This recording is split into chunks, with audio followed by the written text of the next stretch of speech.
Pemirsa, Kejaksaan Negeri Banda Aceh mengembalikan barang bukti mobil pemadam kebakaran modern kepada Badan Penanggulangan Bencana Daerah Kota Banda Aceh. Penyerahan tersebut berlangsung di kantor Dinas Pemadam Kebakaran dan Penyelamatan Kota Banda Aceh setelah adanya putusan tetap dari Mahkamah Agung.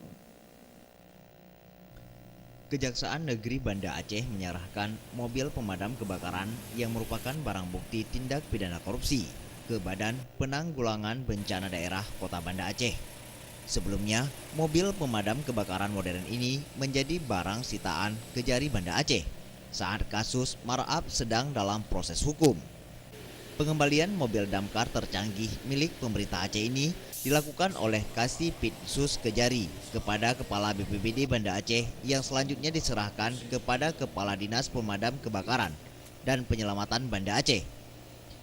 Kasipitsus Kejari Banda Aceh, Iskandar mengatakan, pengembalian mobil ini dilakukan setelah Mahkamah Agung menjatuhkan putusan tetap terhadap 2 terpidana dalam kasus damkar pada 2018 lalu.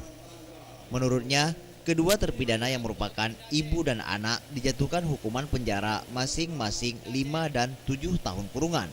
Dan setelah penanda tanganan berita acara dan sepenuhnya menjadi tanggung jawab pemerintah Kota Banda Aceh.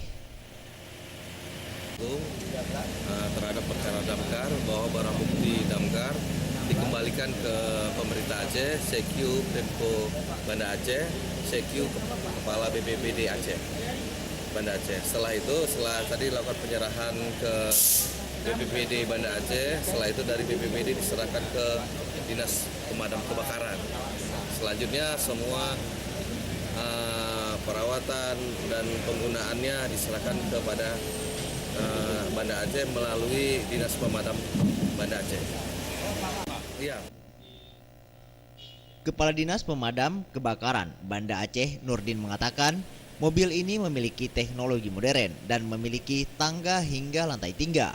Dengan diserahkannya mobil pemadam kebakaran modern ini, pihaknya bisa menggunakan lebih optimal saat terjadinya kebakaran. Ya, alhamdulillah karena barang bukti yang hari ini sudah diserah terimakan, maka untuk kegiatan pelayanan pihak pada pemadam kebakaran ini tidak dapat kami gunakan secara efektif. Jadi mobil tangga hidrolik ini salah satu mobil armada pemadam kebakaran yang modern yang dimiliki oleh pemerintah Kota Banda Aceh yang bersumber dari dana otsus pemerintah Aceh. Jadi alhamdulillah ini bisa. Kejaksaan Negeri Banda Aceh pada tanggal 7 Maret 2016 menyita 1 unit mobil pemadam kebakaran bertangga seharga 17,5 miliar terkait kasus korupsi penggelembungan harga. Tim Liputan Aceh TV.